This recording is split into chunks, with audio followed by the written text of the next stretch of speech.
सब यथावत हो गया, सूर्योदय हो गया।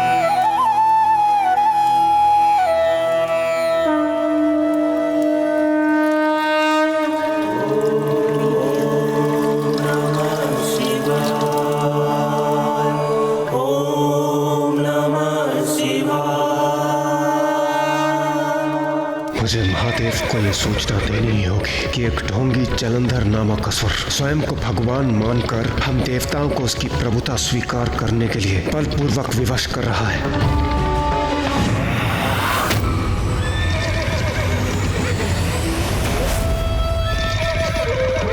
नहीं, इन देवताओं को कहीं भागने नहीं दूंगा मैं। श्रेष्ठ, रुक जाइए। आप उन देवताओं का पीछा नहीं कर सकते क्योंकि ये देवता कैलाश की ओर भाग रहे हैं। स्मरण कीजिए कि आपको गुरु शुक्राचार्य ने क्या कहा था। आपको कैलाश के निकट और शिव के समक्ष नहीं जाना है क्योंकि एकमात्र शिव ही है जो आपका वध कर सकते हैं। इसलिए आपको सदैव कैलाश से दूर रहना है बलश्रेष्ठ। आपको कैलाश के निकट और शिव के समक्ष नहीं जाना है क्योंकि एकमात्र शिव ही है जो आपका वध कर सकते हैं।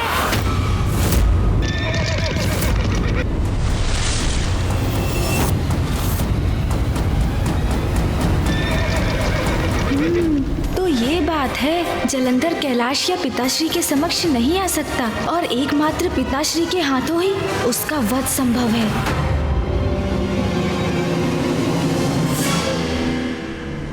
भाग गए वीरू देवताओं, किंतु कभी ना कभी तो फिर आओगे मेरे समक्ष। कभी ना कभी तो ये दुष्ट कैलाश आने पर विवश अवश्य होगा, अन्यथा मैं इसे विवश कर दूंगा।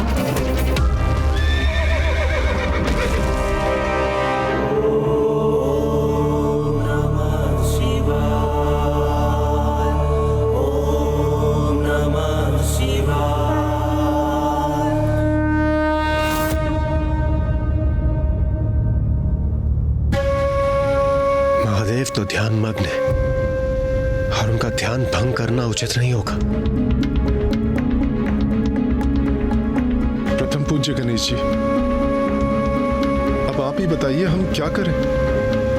जलंधर ने आज जो अपराध किया है उसे महादेव को बताना आवश्यक है। पुत्र गणेश। माँ, प्रणाम माँ। प्रणाम माता।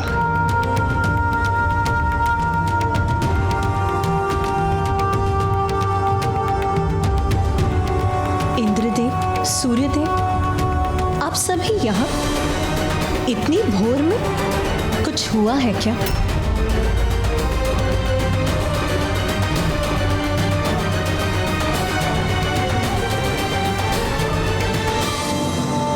देवता इतनी दीन अवस्था में क्यों है? क्या कारण है आपकी इस अवस्था का? जलंधर। जलंधर?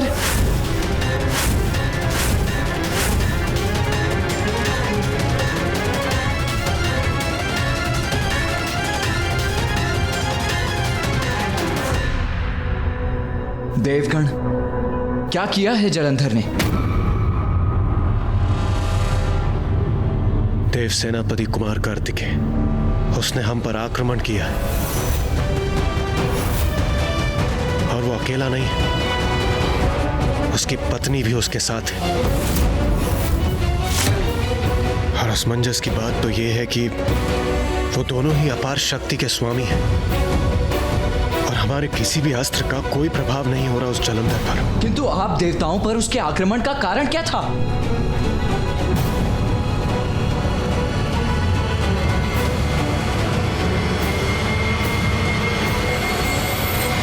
मैं जब नियमित रूप से अपनी दिनचर्या का आरंभ कर रहा था तब उस जलंधर ने मेरा मार्ग रोक दिया।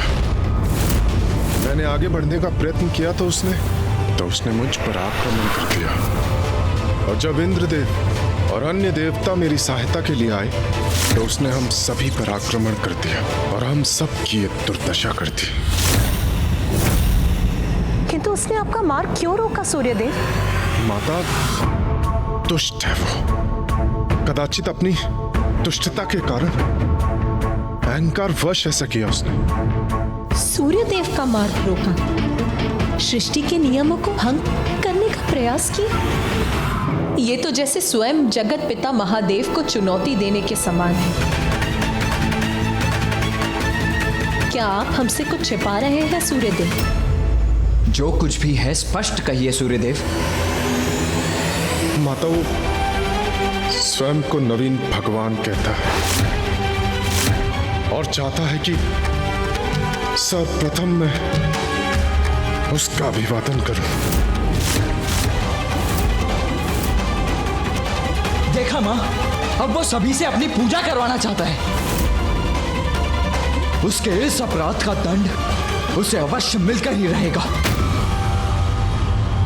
इस जलंधर का दुस्साहस बढ़ता ही जा रहा है। यदि इसे समय रहते नहीं रोका गया तो यह शुभ नहीं होगा। माँ, मैं जाकर जलंधर को समझाता हूँ। उससे ज्ञात करूँगा कि वो स्वयं को भगवान क्यों कहते हैं। देखता हूँ कि इस समस्या का क्या समाधान संभव है। कहने, सुनने, समझाने का समय अब गया। वार्तालाप के नहीं, प्रहार के योग्य है वो।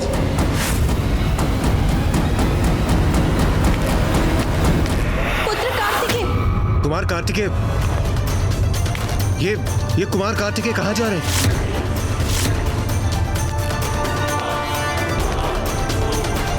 पुत्र कार्तिकेय आवेश में जलंधर के पास जा रहा है। नहीं, ये उचित नहीं। इससे तो स्थिति बिगड़ जाएगी। पिताश्री ध्यान मग्न अवश्य है, किंतु मैं नहीं। जलंधर, मैं तुम्हें तुम्हारे अपराधों का दंड अवश्य दूंगा।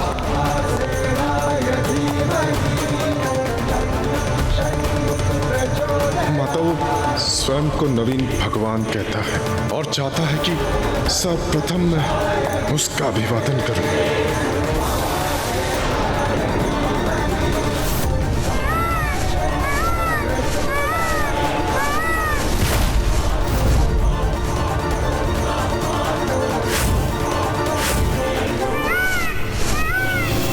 माँ, आप चिंता ना करें, मैं जाकर भैया को रोकता हूँ।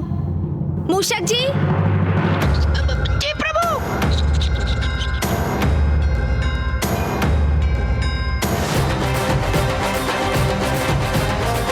शीघ्र चलिए मूषक जी। जी प्रभु।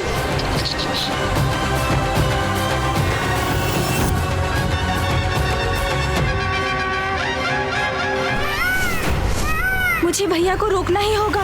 क्रोधावेश में भैया जलंधर के साथ युद्ध आरंभ कर देंगे, जो निरंतर चलता रहेगा। हाँ प्रभु। भैया स्वयं परम ब्रह्म देव सेनापति हैं, किंतु जलंधर का वध एकमात्र पिताश्री ही कर सकते हैं।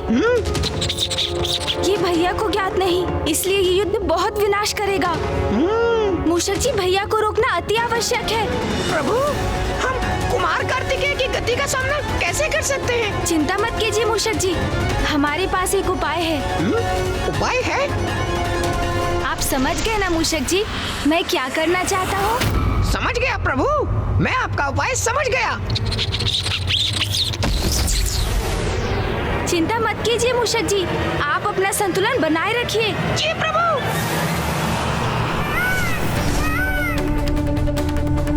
नष्ट भ्रष्ट कर दूंगा मैं जलंधर और उसके इस प्रपंच को। मूषक जी, शीघ्रता से नीचे चलिए। जी प्रभु।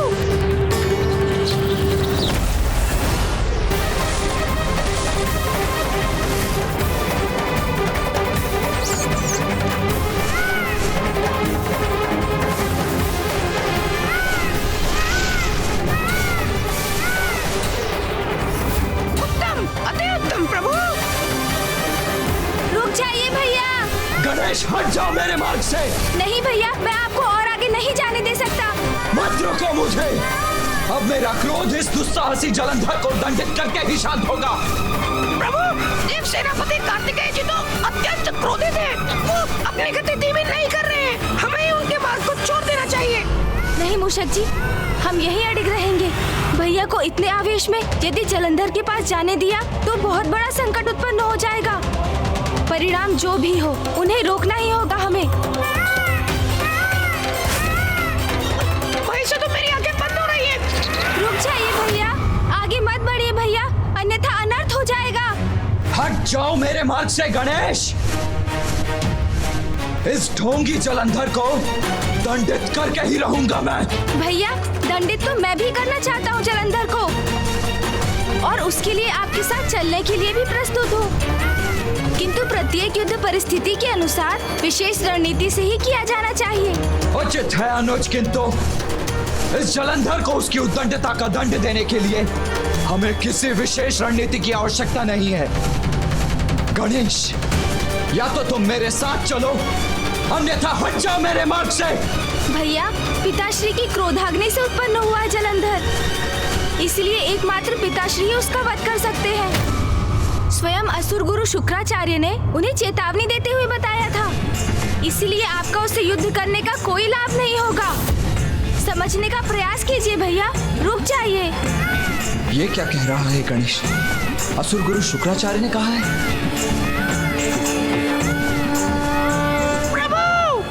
देव सेनापति कुमार कार्तिकेय अपनी गति धीमी नहीं कर रहे हैं। कुछ कीजिए प्रभु, तो रोकिए उन्हें। प्रभु रक्षा कीजिए, प्रभु रक्षा कीजिए।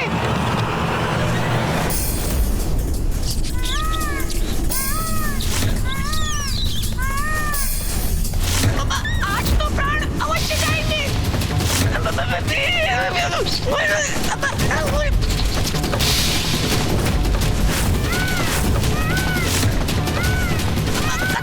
अब अधिक समय शेष नहीं, अब मेरा अंत समय है ये। जो भी दोष हो मेरे, उनके लिए क्षमा कीजिएगा मुझे प्रभु। प्रभु मेरे प्राण गए। रुकिए मयूर जी। प्रभु मेरे प्राण गए क्या?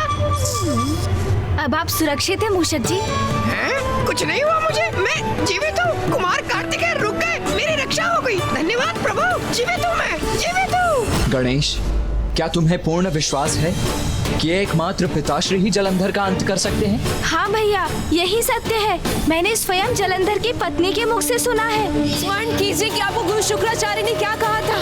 आपको कैलाश के निकटों शिव के समक्ष नहीं जाना है, क्योंकि एकमात्र शिव ही है जो आपका वध कर सकते हैं। इसलिए आपको सदैव कैलाश से दूर रहना है बजरंग। किंतु गणेश, पिताश्री तो जलंधर को दंडित करने के लिए, उससे युद्ध करने के लिए तत्पर ही नहीं है। हाँ भैया, इसलिए हमें ही कुछ करना होगा जिससे जलंधर गुरु शुक्राचार्य को दिया हुआ अपना वचन भंग कर दे। कैलाश आकर पिताश्री को चुनौती दे और पिताश्री उन्हें उनके इस अपराध का दंड देने के लिए विवश हो जाए। किंतु हम ऐसा क्या कर सकते हैं गणेश, जिससे वो स्वयं प्रेरित हो जाए कैलाश आने के लिए? संकट की आहट सुनकर तो साधारण वन्य पशु भी दूर चले जाते हैं। सिंह को देखकर मृग स्वयं उसके मुख में प्रवेश नहीं करता, तो फिर जलंधर को उसकी मृत्यु का कारण ज्ञात होने पर भी वो पिताश्री के समक्ष भला आएगा ही क्यों? आएंगे भैया, वो अवश्य आएंगे। उनकी आसुरी प्रवृत्ति ही उन्हें विनाश तक खींच लाएगी, किंतु इसके लिए हमें बल से अधिक बुद्धि की युक्ति की आवश्यकता है, और वो युक्ति मैंने सोच ली है भैया। गणेश, बुद्धि का प्रयोग अवश्य करो तुम, किंतु मैं उस जलंधर को दंडित करने में तनिक भी प्रतीक्षा नहीं करना चाहता। अब उसकी कोई भी उद्दंडता नहीं सहूंगा मैं। भैया का क्रोध शांत नहीं हुआ है, मुझे शीघ्र अपनी युक्ति से जलंधर का उपाय करना होगा, अन्यथा कहीं भैया जलंधर से युद्ध न आरंभ कर दे। देवगण, मेरा यही सुझाव है कि आप सभी शीघ्र जलंधर के पास जाइए। आप सब समझ गए हैं ना कि क्या करना है? ये आप क्या कह रहे हैं गणेश जी? हाँ, हमारे नवीन भगवान है जलंधर जी।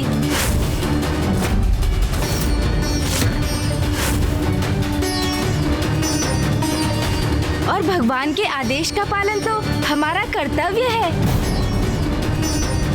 तो उनके आदेश का पालन कीजिए। उनकी सभा में उपस्थित होकर बढ़ा चढ़ाकर उनकी प्रशंसा कीजिए, प्रसन्न कीजिए उन्हें। जलंधर के पास जाएं, उसकी प्रशंसा करें। आप हमें एक ऐसा आदेश दे रहे हैं प्रथम पूज्य श्री गणेश जी? भोर में जो हुआ, जिस प्रकार उसने हमें आतंकित किया, उसके बाद भी आप इन असुरों को बढ़ावा क्यों दे रहे हैं? प्रथम पूज्य गणेश जी, आप हमें ऐसा करने क्यों कह रहे हैं? हम इसका तात्पर्य नहीं समझ पा रहे हैं गणेश जी।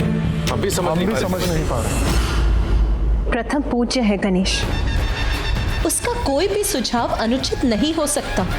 मुझे विश्वास है गणेश का सुझाव जलंधर के आतंक को बढ़ाने के लिए नहीं, उसे मिटाने के लिए है। बुद्धि का देवता है गणेश। वो जो भी कहता है पूर्ण सोच विचार करके ही कहता है। आप सभी को भी उसकी बुद्धि पर विश्वास कर उसके सुझाव को स्वीकार कर लेना चाहिए।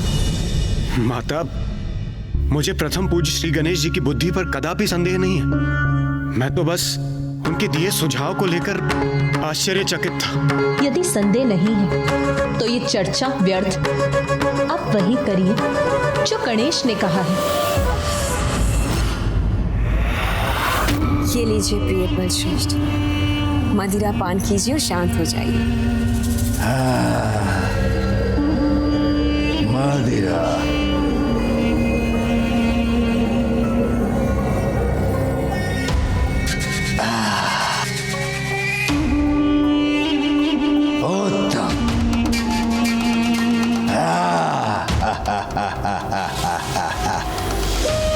प्रिय बलश्रेष्ठ, ये सभी देवता अनंत काल से महादेव के अधीन रहे हैं, तो इतनी शीघ्र आपकी सत्ता कैसे स्वीकार करेंगे? इसलिए तो मैंने आपको सुझाव दिया है, अंत कर दीजिए सभी देवताओं का और अपने असुरों को उनके स्थान पर नियुक्त करके इस समस्या को जड़ से ही मिटा दीजिए। ना रहेगा बांस और ना बचेगी बांसुरी।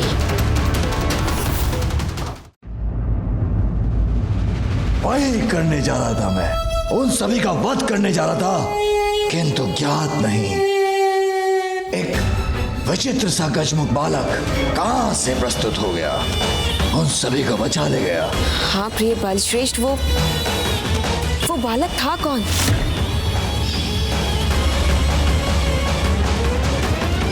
ये ज्ञात कर उसे उसकी इस उद्दंडता के लिए दंडित करना अति आवश्यक है। देवराज, विष का उपचार करने के लिए विष का ही प्रयोग करना होता है। जलंधर की धूर्तता का उत्तर हमें भी चतुराई से ही देना होगा, और चतुराई इसी में है कि हम सभी मिलकर उनकी प्रशंसा करें, उनके अहंकार को बढ़ावा दें, जिससे वो पिताश्री को चुनौती देकर उनसे युद्ध करें और अपने विनाश के मुख में प्रवेश कर जाएं। इसलिए अब विलंब मत कीजिए। मैं और भैया भी शीघ्र इस स्वघोषित नवीन भगवान के दर्शन के लिए वहां पहुंचेंगे। उसे तो ऐसा दंड दूंगा जो समस्त संसार के लिए उदाहरण बनेगा। भगवान सर्वश्रेष्ठ जलंधर को चुनौती देने का दुस्साहस किया। आनंद आएगा, मुझे आनंद आएगा। उसे दंडित कर।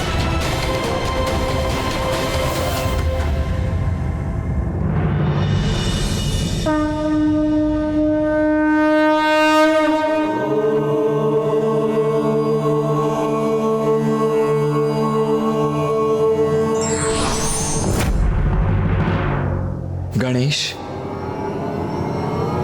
तुम्हारी इस युक्ति में तुम्हारा साथ अवश्य दूंगा मैं, किंतु यदि जलंधर ने पुनः अपने शब्दों से अथवा अपने किसी भी कृत्य से अपनी सीमाएं लांघी तो उस पर आक्रमण करने में तनिक भी संकोच नहीं करूंगा मैं।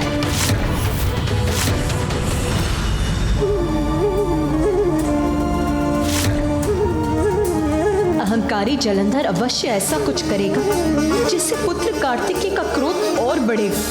तब यदि उसने जलंधर पर वार किया तो गणेश की युक्ति कैसे सफल होगी? माँ, ये कार्य तो बहुत जटिल हो गया है। मुझे बहुत सावधान रहना होगा, क्योंकि एक ओर जलंधर की मूर्खता है तो दूसरी ओर है कार्तिकेय भैया का क्रोध। हाँ पुत्र गणेश, तुम्हारे अग्रज कार्तिकेय तो अत्यंत क्रोधित है। उसके क्रोध का ज्वालामुखी तो कभी भी फट सकता है। यदि ऐसा हुआ तो तुम्हें ही उसे संभालना होगा पुत्र। हाँ माँ, मूर्ख की मूर्खता ही उसका नाश करती है। जलंधर की मूर्खता को तो अस्त्र बनाकर मैं उसी के विरुद्ध प्रयोग करूंगा, किंतु उसके लिए भैया का अपने आवेश को नियंत्रण में रखना आवश्यक है, क्योंकि यदि जलंधर ने संकट भांप लिया तो वो सचेत हो जाएंगे और कदाचित मेरी युक्ति असफल हो जाएगी। प्रिय बलश्रेष्ठ, आप तनिक भी निराश ना हो। आपने उन सभी देवताओं को अपनी शक्ति का परिचय तो दे ही दिया है।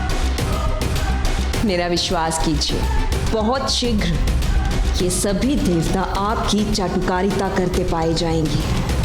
आपके सभी आदेशों का पालन चुटकी में करेंगे।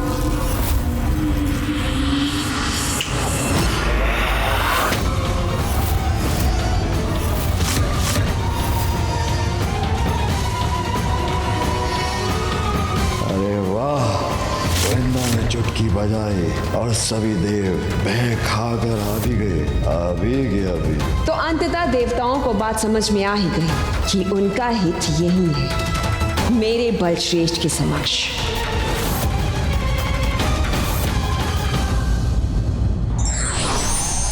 बुद्धिमान वही होते हैं जो परिस्थिति को भांपकर युक्ति से समस्या का हल निकालते हैं।